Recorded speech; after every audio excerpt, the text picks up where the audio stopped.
नहीं बनूंगी बहू। रूबीना की उम्र शादी लायक हो गई थी, लेकिन हर रिश्ता रूबीना का टूट जाता था। इसी बात से उसकी माँ परेशान रहा करती थी। ऐसे ही एक दिन सावित्री की बहन नंदिनी उसके घर आती है। ये क्या दीदी, अब तो बड़ी कमजोर हो गई हैं। आखिर किस बात की चिंता खा रही है आपको? नंदिनी, अब तुझे क्या बताऊं, मैं ना रूबीना के लिए बहुत परेशान रहती हूँ। बस रूबीना की शादी ने ही मुझे टेंशन दे रखी है। एक बार उसकी शादी हो जाए तो मैं भी टेंशन फ्री हो जाऊंगी। जो भी रिश्ता आता है वो टूट ही जाता है। पता नहीं क्या होगा मेरी बेटी का। अरे उसकी शादी कभी हो भी पाएगी या नहीं। हे भगवान, बस इतनी सी बात, आप उसकी शादी को लेकर इतना परेशान हैं? अरे दीदी, भगवान जो करता है ना अच्छे के लिए करता है। उसकी अब तक शादी नहीं हुई, क्या पता उसको कोई अच्छा सा लड़का मिल जाए जो उसको समझे, उसकी कमियों के साथ उसको अपनाए। हाँ, बिना बेवजह की टेंशन लेती रहती हैं। नंदिनी और सावित्री आपस में बात कर रहे थे, तभी रूबीना वहां आती है। आप बिल्कुल सही कह रही है मौसी जी, यही बात तो मैं मम्मी को समझाती हूँ, लेकिन मम्मी के कानों पर तो जू तक नहीं रेंगती, उल्टा मुझे डांट कर ना चुप करवा देती हैं। अभी तो माँ नहीं बनी ना रूबीना, इसलिए तुझे ऐसा लग रहा है। जिस दिन बच्चों की जिम्मेदारी तेरे सर आएगी ना, तब पता चलेगा तुझे। देख रही है मौसी जी आप कैसे मुझे ताने दे रही हैं? अरे अब जब मेरा रिश्ता कहीं नहीं लग रहा तो इसमें मेरी क्या गलती? घर का गर्म माहौल देखकर नंदिनी अपनी बहन को शांत करवाने के लिए बीच में बोलती है। दीदी, मेरी बात तो सुनो।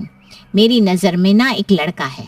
अगर आप कहो तो मैं उन लड़के वालों से अपनी रूबीना के लिए बात करूं। लड़के का नाम है अविनाश, इकलौता है। घर परिवार भी काफी अच्छा है। हमारी रूबीना को किसी चीज की कोई कमी नहीं होगी। पर हाँ, उसकी सास ना थोड़ी रूढ़िवादी सोच की है। अगर ऐसा है तो कोई बात नहीं, मेरी रूबीना उस घर में ढल जाएगी। एक बार तू उससे बात तो कर ले। ठीक है दीदी, अब कल आप घर में लड़के वालों के आने की तैयारी कर लो, क्योंकि कल तो मैं लड़के वालों के साथ ही आऊंगी। नंदिनी की बात सुनकर सावित्री के अंदर एक उम्मीद फिर जगती है और वो अगले दिन के लिए हाँ कर देती है। अब अगले दिन रूबीना एक बार फिर तैयार होकर बैठ जाती है, तो वहीं नंदिनी अविनाश और उसकी फैमिली के साथ रूबीना के घर आती है। सावित्री अविनाश और उसकी माँ सुमित्रा की काफी खातिरदारी करती है। सावित्री बहन, खातिरदारी तो चलती रहेगी, लेकिन उससे पहले हम अपनी होने वाली बहू को देखना चाहते हैं। हाँ हाँ, क्यों नहीं, मैं अभी रूबीना को लेकर आती हूँ। सावित्री अंदर जाती है और रूबीना को लड़के वालों के सामने लाती है। रूबीना को सभी लोग देखते ही पसंद कर लेते हैं, पर जैसे ही रूबीना सुमित्रा को चाय देने जाती है, उसके हाथ से चाय नीचे गिर जाती है और उसकी साड़ी का पल्लू भी सर से उतर जाता है। ये देखकर सुमित्रा बोल पड़ती है। सावित्री बहन, बहू में तो कोई खराबी नहीं है, दिखने में भी सुंदर है, लेकिन बुरा मत मानना, आपकी बेटी की हरकत बहू वाली नहीं है। आपकी बेटी को एचआर की तरह काम सीखना पड़ेगा। जी क्या मतलब? मतलब ये कि हमें आपकी बेटी तो पसंद है, लेकिन इसको बहू बनने से पहले हमें इसको 3 महीने की ट्रेनिंग देनी होगी, क्योंकि हमारे घर के जैसे तौर तरीके हैं ना, मुझे नहीं लगता कि हमारे घर में ढल पाएगी। इसलिए इसको 3 महीने की ट्रेनिंग दी जाएगी। अगर ये इन 3 महीने में हमारे तौर तरीके सीख जाती है तो ये हमारे घर की बहू बन जाएगी, नहीं तो फिर भूल जाएंगे इस रिश्ते को। सुमित्रा की बात सुनकर सावित्री अपनी बहन नंदिनी की तरफ देखने लगती है। बहन जी, आप हमें थोड़ा समय दीजिए, हम अभी आपस में बात करके आपको बताते हैं। इतना बोलकर सावित्री नंदिनी और रूबीना के साथ अंदर कमरे में चली जाती है। दीदी, मैं तो कह रही हूँ इस रिश्ते के लिए हाँ कर दो, क्योंकि भले ही ये लोग हमारी रूबीना को 3 महीने की ट्रेनिंग दे, लेकिन इस ट्रेनिंग से हमारी रूबीना का ही फायदा होगा ना। अरे लेकिन नंदिनी, हमारी रूबीना 3 महीने बिन शादी अपने ससुराल में रहेगी।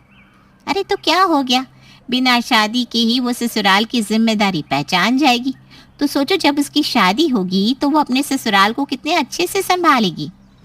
नंदिनी की बात से सावित्री सहमत हो जाती है, लेकिन तभी रूबीना कहती है, पर मौसी जी, अगर 3 महीने के बाद भी मैं इनकी बहू बनने के काबिल ना हुई तो मेरा रिश्ता टूट जाएगा। अरे तो क्या हो गया, इतने सारे रिश्ते टूटे हैं तो एक और टूटेगा।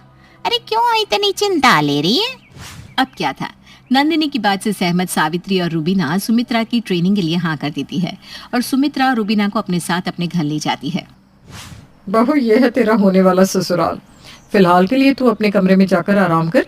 मैं तुझे कल से इस घर के तौर तरीके सिखाऊंगी और ट्रेनिंग भी, ठीक है? जी माँ जी।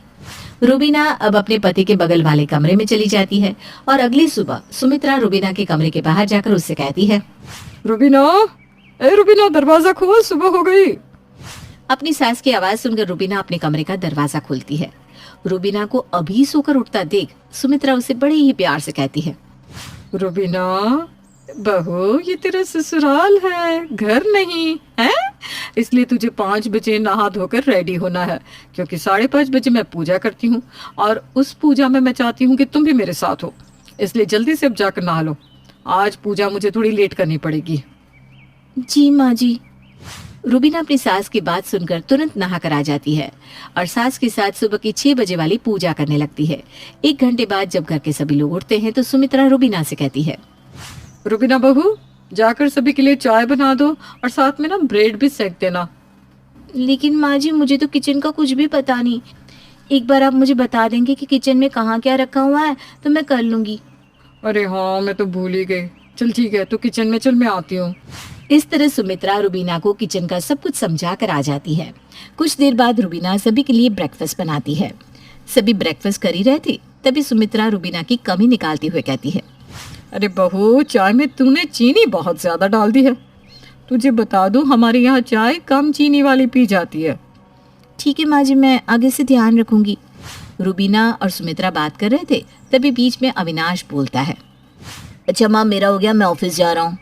सुनिए ना, आप ऑफिस बिना टिफिन के जा रहे हैं? हाँ रुबीना, क्योंकि मैं बाहर का ही खा लेता हूँ, घर का नहीं ले जा पाता क्योंकि माँ बना नहीं पाती सुबह सुबह। पर अविनाश जी, मैंने तो आपके लिए लंच पैक कर दिया है। अब से ना आप सुबह लंच लेकर जाया करना, क्योंकि अगर आप बाहर का खाएंगे तो आप बीमार भी पड़ सकते हो। रुबीना की ये बात सुनकर अविनाश के चेहरे पर एक मुस्कान आ जाती है। वहीं रुबीना के ससुर जी भी खुश हो जाते हैं। रुबीना अब अविनाश का लंच लेकर आती है और उसको दे देती है। ऐसे ही पूरा दिन बीत जाता है और शाम को सुमित्रा की पड़ोसन सुमित्रा के घर किसी काम से आती है। तभी वहां रुबीना बिना पल्लू की चाय लेकर आती है। उसको बिना घूंघट के देखकर सुमित्रा कहती है, रुबीना बहू, ये हमारी पड़ोसन है और हमारे घर के तौर तरीके ये सिखाते हैं कि यदि आपके सामने कोई पराया आए तो आप उससे घूंघट करेंगे, इसीलिए आपसे जो भी तुम्हारे सामने आए उससे तुम घूंघट करोगी।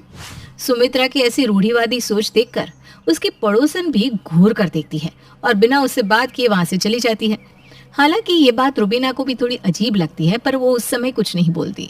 तभी रुबीना के कानों तक उसके ससुर मोहित की आवाज आती है, अरे सुमित्रा, मेरी दवाइयाँ कहाँ रखी है? मेरा सर दर्द से फटा जा रहा है। जी आती हूँ। सुमित्रा मोहित के पास जाती है और उसकी दवाई देती है। दवाई खाने के बावजूद मोहित का सर दर्द ठीक नहीं होता, जिसके बाद रुबीना तेल लेकर अपने ससुर जी के पास जाती है और कहती है, पापा जी, कभी कभी ना दवाई नहीं बल्कि मसाज काम आती है। लाइए, मैं आपके सर की मसाज कर दूं। देखना 2 मिनट में आपकी सर का दर्द गायब हो जाएगा। इस तरह रुबीना अपने ससुर के सर की मालिश करती है। ऐसे ही समय बीतता है और बीतते समय के साथ रुबीना घर में जल्दी उठकर अविनाश का लंच पैक करती, उसकी केयर करती, साथ ही अपने ससुर की भी देखभाल काफी अच्छे से करती। लेकिन अगर उससे कोई कमी रह जाती तो वो थी सुमित्रा के तौर तरीके की। रुबीना खुद को सुमित्रा के तौर तरीके में ढाल नहीं पा रही थी और वो अक्सर कोई ना कोई गलती कर ही जाती। देखते ही देखते पूरे 3 महीने निकल जाते हैं, लेकिन रुबीना सुमित्रा के तौर तरीके पर खरी नहीं उतर पाती। क्योंकि अब पूरे 3 महीने गुजर चुके थे, इसलिए सावित्री और नंदिनी सुमित्रा के घर आते हैं, जिसके बाद सुमित्रा अपना फैसला सुनाती है। पूरे 3 महीने गुजर चुके हैं। हालांकि रुबीना बहुत अच्छी लड़की है, लेकिन वो एक बहू के तौर तरीके नहीं सीख पाई, इसलिए मैं आपकी बेटी को रिजेक्ट करती हूँ। अब आप अपनी बेटी को यहाँ से ले जा सकती हैं। सुमित्रा ने रुबीना को रिजेक्ट कर दिया था, लेकिन इन 3 महीने में रुबीना ने कहीं ना कहीं सभी के दिल में अपनी एक जगह बना ली थी। लेकिन सुमित्रा ने तो उसे रिजेक्ट कर दिया था, इसलिए अब रुबीना वहां रुक नहीं सकती थी। सावित्री और नंदिनी रुबीना को लेकर जा रहे थे, तभी अविनाश अपनी माँ से कहता है, माँ, ये आप क्या कह रही हैं?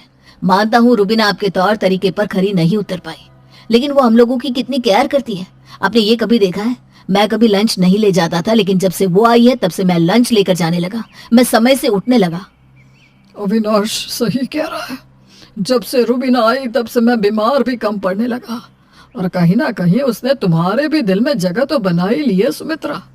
हम जानते हैं कि तुम भी उसे अपनी बहू के रूप में अपनाना चाहती हो, लेकिन वो घूंघट में नहीं रह पाती, इसलिए तुम उसे अपनी बहू नहीं मान रही हो। अरे क्या हो गया अगर उसने घूंघट नहीं लिया तो? जमाना इतना आगे बढ़ चुका है, नहीं करवाएंगे हम उससे घूंघट।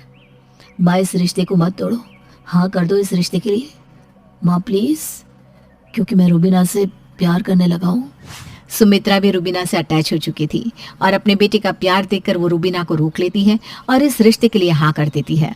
जिसके बाद कुछ ही समय में सुमित्रा बारात लेकर रुबीना के घर जाती है और उसे पूरे रीति रिवाज के साथ अपनी बहू बनाकर अपने घर ले आती है।